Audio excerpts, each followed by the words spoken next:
Matapos kumalat ang pagdawit ng controversial na kontraktor na mag-asawang Diskaya kay Representative Arjo Atayda sa Senate hearing, nakahanap na naman ng pagpipiyastahan ang mga panay ng Aldab o ang sikat na tambalan noon ni na Alden Richards at Maine Mendoza.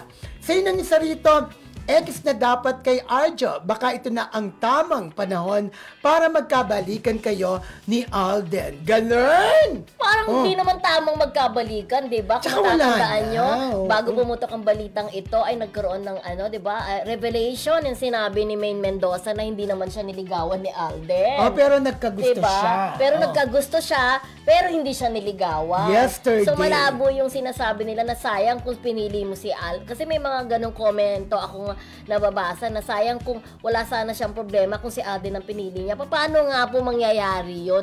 Hindi nga po nanligaw si Alden kay Maine. Hindi nagparamdam kay Maine.